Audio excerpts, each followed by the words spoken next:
Alright, so here we're going to be talking about applying the Pythagorean theorem. So remember again, the Pythagorean theorem is a squared plus b squared, and that equals c squared. So the two short sides, the a and the b, are what we're going to call the two legs of a right triangle, and the c is the hypotenuse of that right triangle. So we're always talking about a right triangle when we're dealing with the Pythagorean theorem, and this a and b are always talking about the two short sides. I always think about it in order from least to greatest. This is the small one, then the middle, and then the biggest one. These two can flip-flop spots. Actually, that doesn't matter. As long as c is the longest, it's the hypotenuse, and it's always opposite the right angle. So here's my right angle diagonally across from that. That is always my c, or the hypotenuse, and it is always the longest side. So we can use Pythagorean theorem anytime we want to find the third side. If we have two of these, we're able to find that third missing side. So here we have a picture of a cone. We want to know what is the height of that cone. So what is this length of x here? We see that we have 9 on the bottom there. That's the radius of this circle. The base of a cone has a circle at the bottom. It has a radius of 9 that's going halfway across, and then with that, we see this right angle is formed using the height of that triangle. This slant height, this side and this side are the exact same. I'm going to call this the slant height. That makes up the third side of that triangle, and that's the C of the triangle. That's diagonally opposite this right angle. That's my C. I'm going to say this is the B, and I'll say 9 is the A. So I'm going to use the Pythagorean theorem, a squared plus b squared equals c squared to solve for that missing side. So I have my short side of 9, I have my long side of 41, and then I have the side that I don't know, which I'm going to label there as b.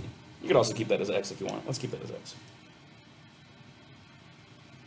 Either way, really, the whole goal is to solve for that x squared, or really just the x by itself. I want to get x equals something, so x should be completely by itself.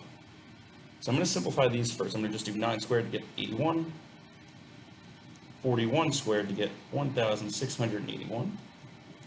I want to get this variable by itself, so I have to cancel out this 81. That's a positive 81. I'm going to subtract 81 from both sides to cancel that out. That'll go away completely. It'll give me 1,600 on that side. Now that equals x squared. I have one more step to still solve this. I want to get x completely by itself, so I'm going to do the square root of both sides. The opposite of squaring something is square rooting. These two operations completely cancel each other out. And then on the other side, if I'm doing it there, I have to do it on this side too. So I would take the square root of that 1,600, and that would give me that x is 40. So the height of that triangle has to be 40. All right, on this second one, we want to find the length of A there, which is actually our C, what we're thinking of as C in the Pythagorean theorem. It's our longest side because it's diagonally opposite this right angle. These are the two legs, that could be A and B, and they're marked with two special markings there. That and that is indicating that these two are congruent. They are equal to each other. So if this one's 72, this one's also going to be 72. It doesn't only need to be marked with 2. If this was marked with 3 and this was marked with 3 lines, that also means they're congruent. As long as they have the same number of lines marked on each side, it's saying that those two sides are the same. So these are my two legs. That's my A and my B. And I don't know C yet. Actually, I'm going to replace that with A. This is the variable that I want to solve for. That's the hypotenuse. I'm going to replace that with A. I'm going to square 72. That would give me 5,184. I'm going to square 72 again. 5,184 again. And that equals A squared. So my next step is just to simplify this side. So they're both legs. That means I'm just going to add those two together and get 10,368. And that equals A squared. I have one more step. I want to get A completely by itself. So to cancel out this squared part, I'm going to do the opposite of squaring something. I'm going to square root to cancel that out. If I do it on this side, I have to do it on that side also.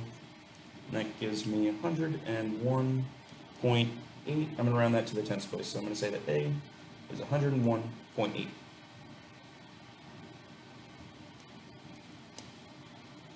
Right, here we have a word problem, and the best advice I can give you on any word problem is really just to draw a picture whenever you can. So you walk 15 blocks directly south. So we start at some random location, and we go 15 blocks directly south. I'm just going to draw that as down here. That's 15 blocks down to the south direction. Then you walk 12 blocks directly west. So from here on a map, the west direction would be to the left. So I'm going to say that we're going 12 blocks to the left there. So 15 south, and then directly 12 to the west. This is forming a right angle there. If you go directly south and then directly west, that forms a perfect 90-degree angle, which actually forms a right triangle also. This is the final location. This is the starting location.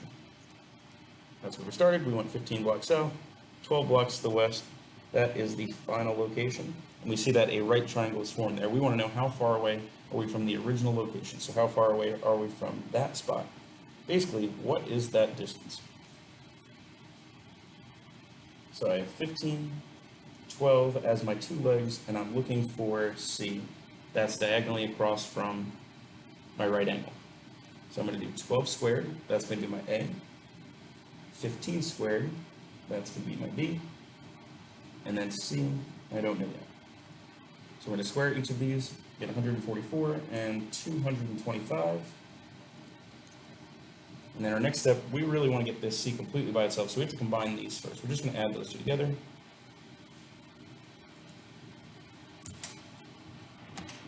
Now give us 369.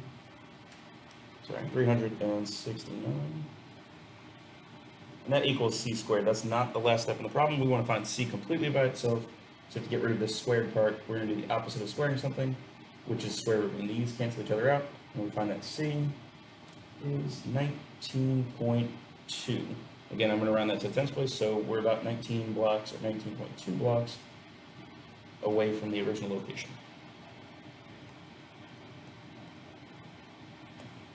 All right, and the last one in this video is going to be a two-step problem. So we want to find the length of BC. When I label a line, I just label it by the two endpoints of B to C. That's talking about this line here. I want to find that length.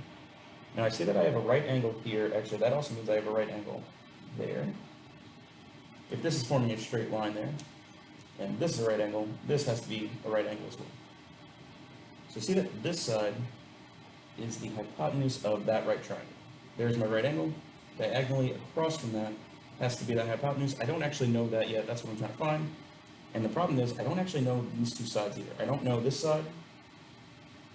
I have one of the sides, but that's not enough to use Pythagorean theorem. I would use a squared plus b squared equals c squared, where let's say a is 9.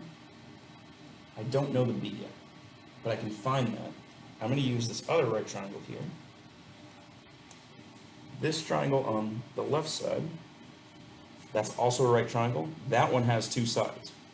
So to find the b that I'm going to use in that equation, I'm going to use Pythagorean theorem again, a squared plus b squared equals c squared with this red right triangle. The 6 is the hypotenuse that's diagonally opposite the right angle, so 6 is going to go in place of c. 3, let's call that a. And I don't know the b, so I'm kind of consistent here. This is my b in that one, and actually it's going to be the b in this one also. So I'm going to square 6, that's 36. I'm going to square 3, that's 9. And now these two are separated by that equal sign. So the 9 and the 36 are on opposite sides of that equal sign, so to combine those, I have to subtract 9 from both sides. I'm doing the opposite of positive 9, which is minus 9. That gives me that b squared is 27. That gives me one more step. I'm going to take the square root of 27 to get b by itself, which is about 5.2. That is this length. That's not the final answer yet. I'm looking for that length. So now I can take this b and plug it back in here. 5.2 gets plugged in for b in that equation. Now I have two of the sides and I can solve for the third one. So when we square this is actually just going to give us 27 again. We square that, that's going to give us 81. We add those together, get 108. And then one last step, we take the square root of that to cancel out the squared part of it. And if we do it on that side, we also have to do it on this side. So the square root of 108 is 10.4. I'm going to round that to the tens place once again. So that length has to be 10.4 meters.